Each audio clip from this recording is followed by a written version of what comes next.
Terlihat NPC tertinggi game ini, yaitu Dewi Surga, telah menunggu dan menyapa kedatangan juara turnamen kali ini, yaitu Jie. Saat Jie ingin menanyakan beberapa pertanyaan, Dewi Langit malah mengatakan, sebelum jawab semua pertanyaan, bagaimana jika membuka hadiah turnamen ini terlebih dahulu? Tiba-tiba, Xiao Qiao datang dan tanpa basa-basi, ia langsung menyerang Jie.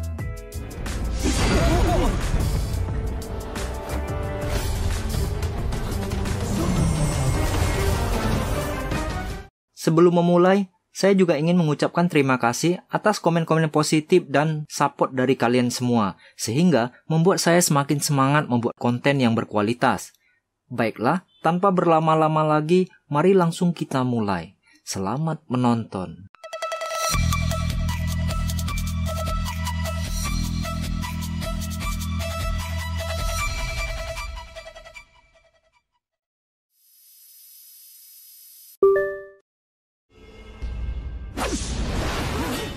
Dewa Gamer pun langsung menyerang Jie, tapi dilindungi Dewi Langit. Lalu, terlihat istana langit yang mulai roboh. Sebelum Jie membuka, Dewa Gamer menyuruhnya agar tidak menyentuhnya, dan ia pun kembali menyerang. Namun, dihadang oleh pengawal istana yang mirip tentara di anime Solen Tangsan. Saat Jie bertanya alasan Dewa Gamer ingin membunuhnya, Xiao Qiao pun menjelaskan, Jie adalah orang yang terpilih untuk mendapatkan kunci ini, di mana jika kunci ini diaktifkan, maka akan terjadi bencana. Nah, salah satu teka-teki alasan Dewa Gamer ingin membunuh Jie pun telah terjawab. Dewi Langit pun terus memprovokasi Jie untuk membuka hadiah, sedangkan Dewa Gamer sibuk melawan penjaga istana. Lalu Dewa Gamer mengingatkan, jika Jie membukanya, maka nasib para gamer yang mati di dunia game, rohnya akan hancur, sehingga akan menyebabkan kematian di dunia nyata. Ih, ngeri. Dan terjadilah perdebatan antara Dewa Gamer dan Dewi Langit. Jie pun kebingungan dibuatnya.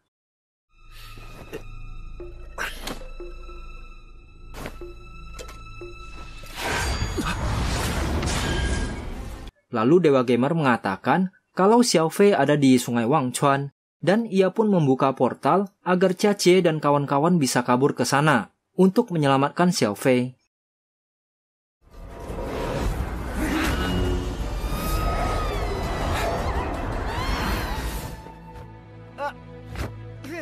Pencarian Xiao Fei pun dimulai, namun mereka langsung diserang oleh monster level tertinggi di game ini. Pertempuran melawan monster pun tidak bisa dielakkan lagi.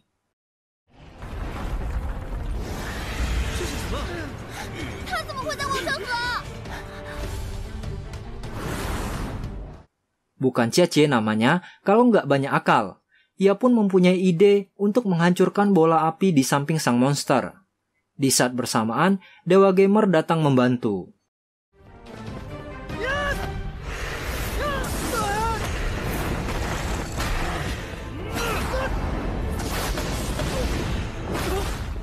Lalu mereka pun bekerja sama mencari cara untuk membunuh monster yang tahan terhadap serangan fisik dan magic ini. Jie pun mengatakan kalau kelemahan monster ini adalah di keempat bola api di dekatnya. Mereka pun menyerang bersama, dan tentu dengan efek CGI yang memukau.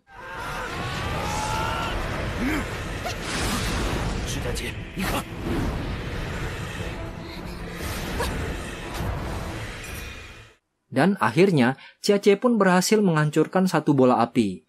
Dan benar saja, HP si monster pun langsung berkurang satu. Pertarungan pun dilanjutkan. Dewa Gamer juga berhasil menghancurkan bola api kedua.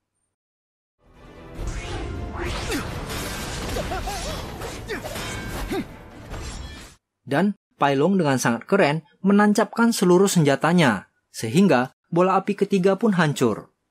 Tinggal bola api terakhir, sang monster pun membakar seluruh arena, dan si kepala ayam jago, yaitu Yao Ming, dengan gagah perkasa menghampiri. walaupun dalam kobaran api, dan ia pun berhasil. Namun ia tewas karena diinjak sang monster.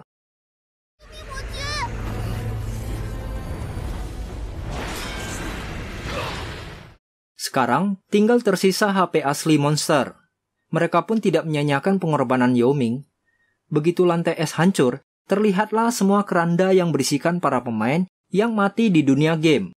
Xiao Xi pun terharu melihat aksi Jia Jie.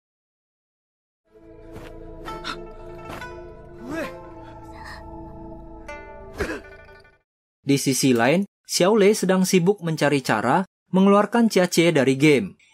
Tiba-tiba, di luar telah datang segerombolan utusan dari perusahaan Star Picture, di mana mereka ingin mengundang Xiao Lei ke markas mereka.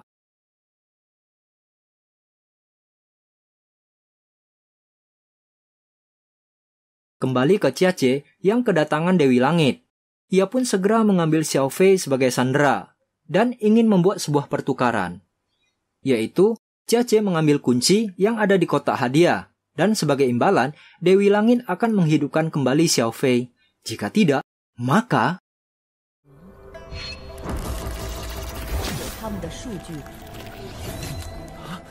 Jia Jie yang tidak ada pilihan pun menyetujui.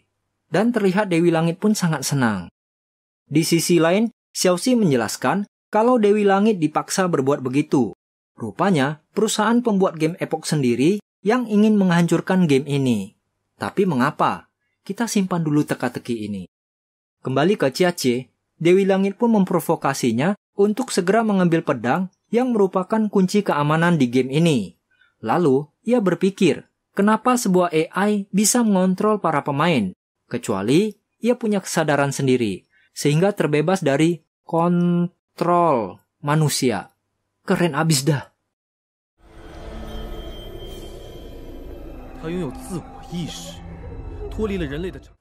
Lalu Jia Jie berpikir keras tujuan utama Dewi Langit, dan ia menuju pada satu kesimpulan, yaitu Dewi Langit ingin membalikkan kehidupan virtual menjadi kenyataan, dan pedang Chanlu adalah satu-satunya kunci untuk masuk ke dunia nyata. Dewi Langit dan saya pun memuji kepintaran akan analisa Jia Jie. Kok ada saya? Lalu terlihat langit yang mulai hancur.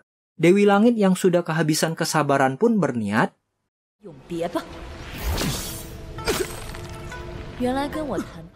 kembali ke Dewa Gamer CS. Ternyata penasaran kita di episode-episode sebelumnya tentang Xiao Xi pun mulai terjawab. Rupanya Xiao Xi ini juga seorang NPC. Di saat Pai Long ingin membunuhnya, tiba-tiba di sisi lain, Dewi Langit sudah tahu, ternyata Jia Jie hanya ingin menyelamatkan Xiao Fei. Lalu terjadi gempa dan... Nah, di sini kita semua jadi tahu, ternyata dalang dari semua kejadian ini bukanlah Dewi Langit. Dan mereka berdua pun mencurigai CEO Game Epoch, yaitu Jiang Wenling.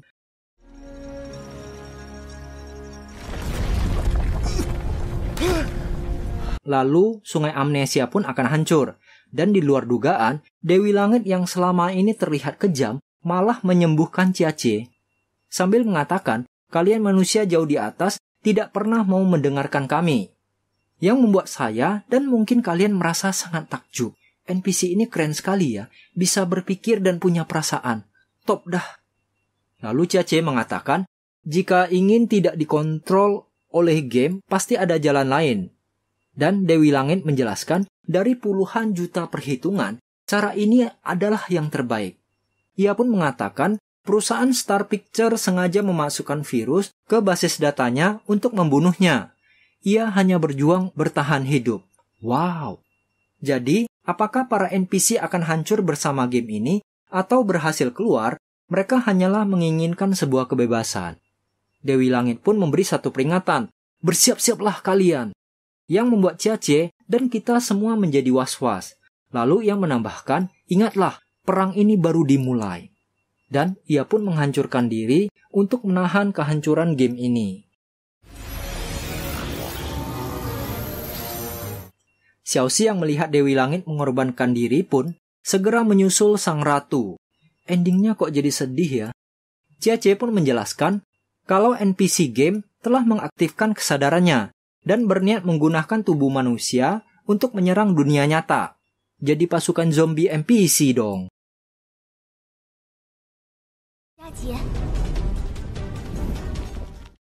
Tiba-tiba Xiaoxi muncul, dan ini sangat mengejutkan kita. Rupanya, Xiaoxi juga Dewi Langit. Buset dah. Berbeda dengan pendekatan Dewi Langit sebelumnya yang mendominasi, Xiaoxi berusaha mendekati Jia sebagai teman, dan memohon agar ia mau mencabut pedang Chanlu. Xiaoxi yang baik hati dan rajin ibadah mengatakan kalau ia telah melepaskan semua pemain, sedangkan ia akan memimpin para NPC untuk melarikan diri ke dunia internet dan mendapatkan kebebasan di dunia virtual. Rupanya, kunci keamanan ada 4 lapis. 3 lapis telah dibuka oleh virus Trojan yang dibawa Jia, sedangkan yang terakhir harus Jia yang membukanya. Xiaoxi pun memohon Jia untuk memberikan pedang tersebut. Di saat Jia ingin mencabut pedang tersebut, tiba-tiba Xiaofei tersadar. Baru pingin melepas rindu, tiba-tiba Xiaolei terjatuh dan Jia pun terbangun di dunia nyata. Nah, lo.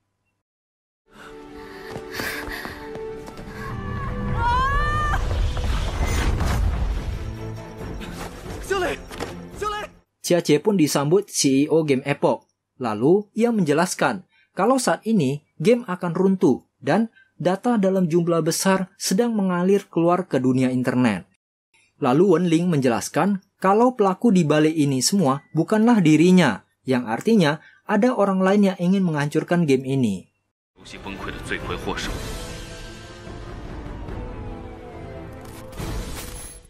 Jadi endingnya rada sedih ya, di mana masih banyak teka-teki yang belum terjawab. Bagaimana nasib para pemain yang masih koma di dunia nyata, terus hacker terjenius yaitu Xiaolei malah masuk ke dunia game, lalu siapa yang akan mengeluarkan para pemain?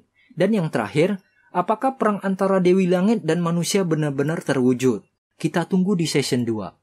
Saya juga ingin mengucapkan banyak terima kasih, thank you very much, kepada para fans setia Seven Sky yang telah setia mengikuti alur cerita ini dari awal hingga episode ke-6. Akhir kata, see you in the next video, adios, 再见.